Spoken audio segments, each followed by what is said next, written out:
Zippo Tính Ngô ở thị xã Phú Mỹ, thành phố Bà Rịa. Xin được chào tất cả các em gần xa. Thì hình thức giao dịch thì bên chỗ em như cũ nha. Chuyển khoản full là em bao ship, ship code cọc 100k và không bao ship nha mấy anh em. Anh em lên Google Maps gõ Zippo Tính Ngô có định vị tới nhà luôn nha. Hôm nay lên cho anh em mã số 1 nè, một cây đồng tẩy rơm nha mấy anh em.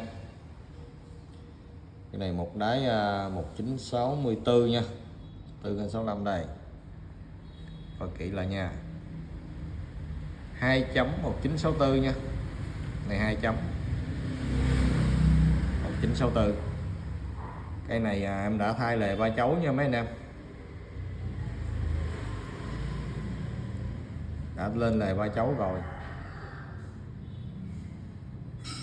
có cấn nha.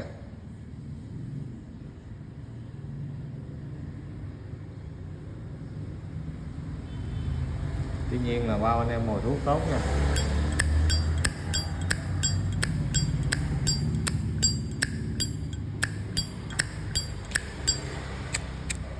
Đánh sao bén nha mấy anh em. Này ruột một mặt chữ. Đó, ruột có bạc nha. Tim bột, lưỡi gà lá lúa zin nha, ruột zin nha mấy anh em. Vỏ xả rơm thay lề ba chấu. Đó, cái này giao lưu với mấy anh em 1.000 thôi, 1.000 nha anh em.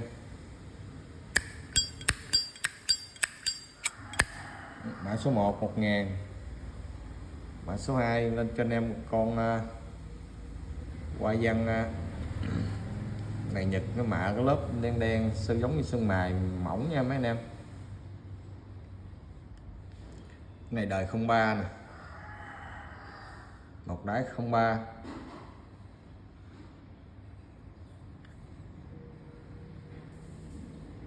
Mấy vết ố này mấy anh em về chùi ra được nha. Này nó bị ố, em chưa có chùi, đó chùi ra đây dưới ta đó.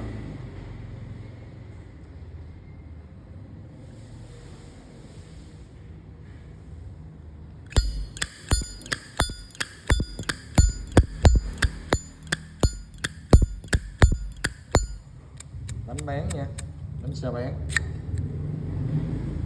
Đó, ruột 03 trùng, vỏ ruột trùng, bánh bén. Cái này 350 thôi. Mã số 2 350. Mã số 3 một cây đáy lõm 04 nha.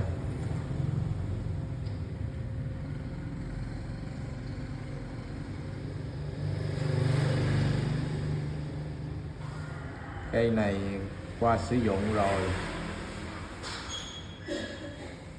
cũng còn khá là đẹp nha.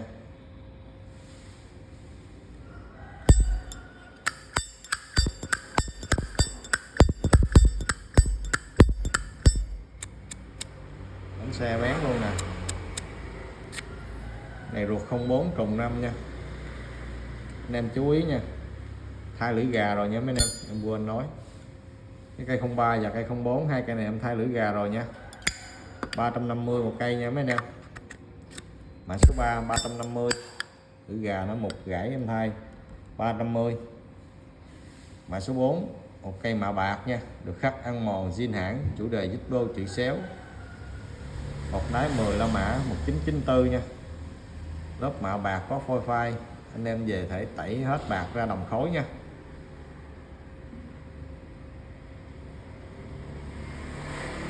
Hôm nay hết nước xả bạc, còn em tẩy luôn lớp bạc ra đồng khối cho đẹp.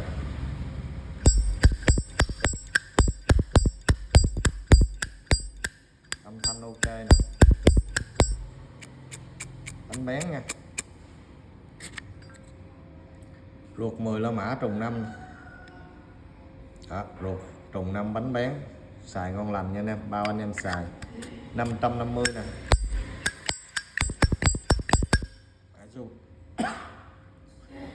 Mã số 4 550.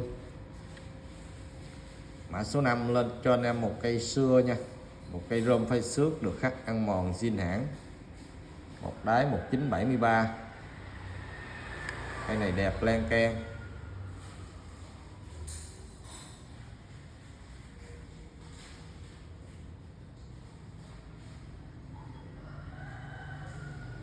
Có cấn ở đây nha.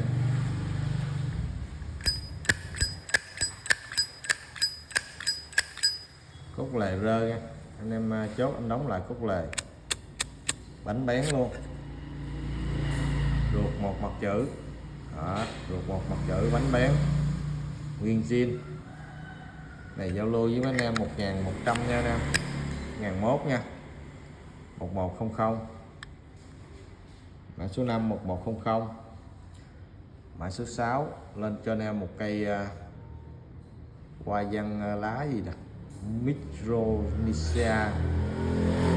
Lá này lá gì nè, cái này một đáy 05 nha, A05 tháng 1 05. Có cấn.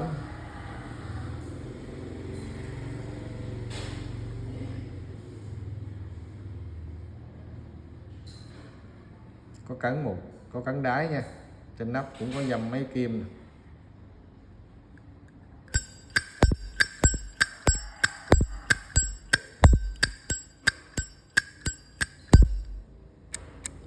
Bánh xe bén nha anh em.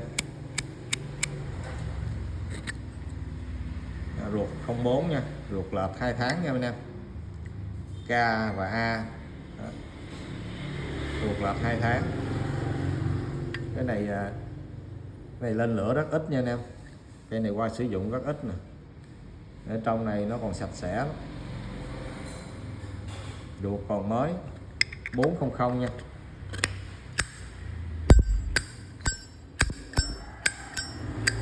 Mã số 6 400. Mã số 7 nè. Lên cho anh em cây đồng xả rơm nha. 1978. 1978 vỏ đồng xả rơm.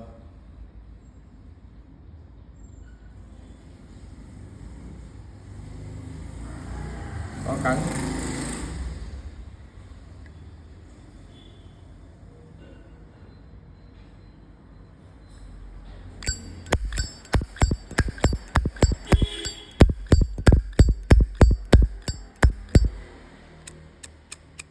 Bánh bén nha. Ruột một mặt chữ, 2 mặt chữ. Ruột 2 mặt chữ trùng đời. Tim 1 bánh xe bén. Đó. Cái này chỉ có 1000 thôi, giao lưu với anh em 1000 nha. Mã số 7 1000. Mã số 8 lên cho anh em cây rơm bóng Đài La Mã. Sơn hấp nhiệt chủ đề mặt cười nha. Một đáy 11 La Mã 1995, một ngược.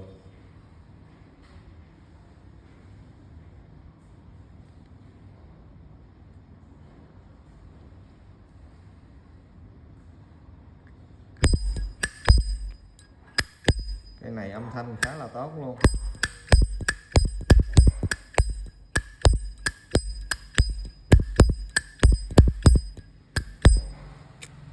Bánh xe bén này. Này ruột 11 La Mã trùng 5. Bánh xe bén nguyên zin luôn. 550 nha. Mã số 8 550. Đó, 550. Cuối cùng mã số 9 lên cho anh em một con rồng nha. Hình rồng. Một đáy 2012. Đó. Có trầy xước, phai xước lốp mạ khá nhiều nha.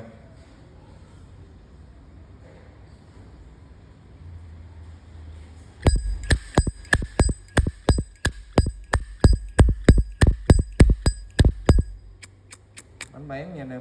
2012. Ruột trùng 5. Đó, rõ ruột trùng. Cái này 400 nha.